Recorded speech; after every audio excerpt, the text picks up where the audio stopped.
রাতে ঝড় উঠেছিল, লণ্ডভণ্ড হয়ে গেছে বহু গাছপালা। লাহারি ঘরের পেছনে তৈরি পথ বন্ধ হয়ে গেছে গাছের ভাঙা ডালপালা পড়ে। মোর্শেদ রাতে বাড়ি ফেরেননি। হেমলতার একার পক্ষে সম্ভব নয় ডালপালা সরানো, তাই পদ্মজা আর পূর্ণা স্কুল থেকে ফিরছিল বাড়ির সামনের পথ দিয়ে। উঠোনে শুটিং দলের সবাই উপস্থিত। পদ্মজার মাথা নত, ঘোমটা টানা লম্বা করে। এত মানুষের সামনে দিয়ে যেতে তার হাঁটু কাঁপছে। আজ যেন পথ শেষই হচ্ছে না। উপস্থিত অনেকের নজরে চলে এলো পদ্মজা। মিলন নামে একজন পূর্ণাকে ডাকলো। এই পূর্ণা! পূর্ণা দাঁড়ালো, সঙ্গে পদ্মজা। যদিও মেয়েটা শুটিং দলটির দিকে তাকাচ্ছে না। মিলন পদ্মজার দিকে চোখ স্থির রেখে পূর্ণাকে প্রশ্ন করলো, পাশের মেয়েটা কে?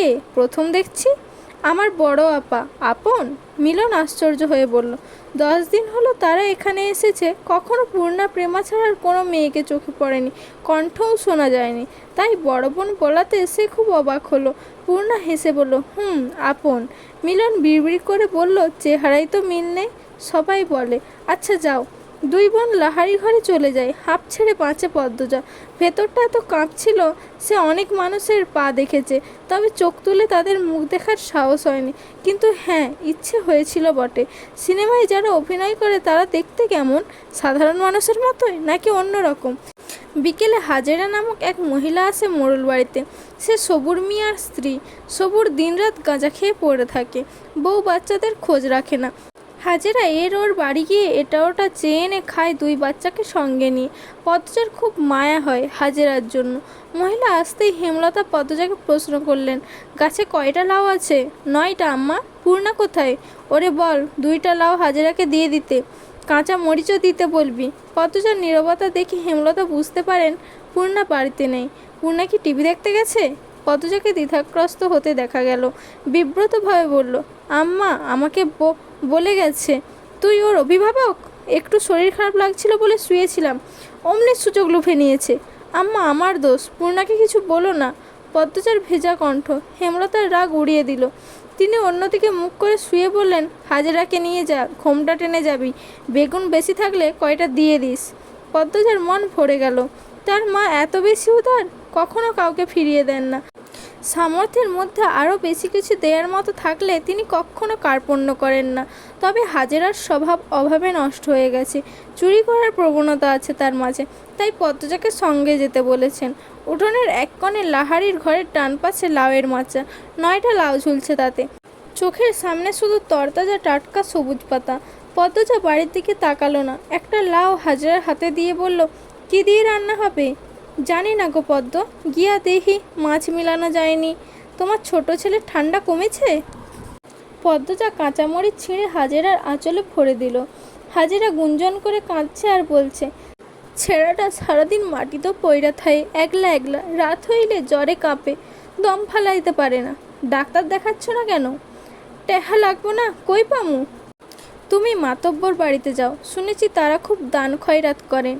হাজেরা বাধ্যের মতো মাথা নাড়ালো। বেগুন গাছ বাড়ির পেছনে। সাবধানে বাড়ির পেছনে গেল পদ্মজা। সে মনে মনে ভাবছে, হাজেরার ছেলে সুস্থই আছে। সকালেই দেখেছে ছেলেটাকে, দিব্যি খেলাধুলা করছিল। দেখে যে কেউ বলবে সুস্থ। হাজেরা মিথ্যে বলছে। মানুষের খুব অভাব পড়লে বুঝি এমনই হয়। এত সবজি আছে, টমেটো নেই, পাওয়া যাবে? পরিষ্কার সহজ গলায় বলা পুরুষালী কণ্ঠটা পদ্মজাকে মৃদু কাঁপিয়ে তুলল। ঘুরে তাকালো সে। বিব্রত বোধ করলো লিখনকে দেখে। কারো সামনে নিজের অস্বস্তি প্রকাশ করা উচিত না, কথাটি হেমলতা বলেছেন। পদ্মজা হাসার চেষ্টা করে জবাব দিল, এই বর্ষাকালে টমেটো কোথায় পাবেন? বর্ষাকালে টমেটো চাষ হয় না। টমেটো শীতকালীন ফসল, গ্রীষ্ম বর্ষাতেও তো পাওয়া যায়। পদ্মজা অস্বস্তি লুকিয়ে রাখতে পারছে না। স্কুলের শিক্ষক আর খুব আপন মানুষগুলো ছাড়া কোনো পরপুরুষের সঙ্গে তার কখনো কথা হয়নি। লিখনের সঙ্গে কথা বলতে গিয়ে জবান বন্ধ হয়ে যাচ্ছে। সে চুপচাপ বেগুন বুঝিয়ে দিল হাজেরাকে। লিখন বলল, আমি তো গতবার বর্ষাকালেও টমেটোর সালাদ তৈরি করেছি।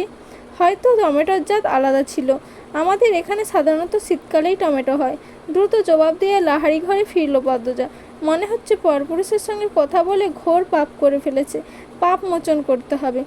ঘরে ঢুকে ঢকঢক করে 2 গ্লাস পানি খেলো। হেমলতা ঘুমোচ্ছেন, নয়তো পদ্মজার মুখ দেখে নির্ঘাত বুঝে যেতেন কিছু একটা ঘটেছে।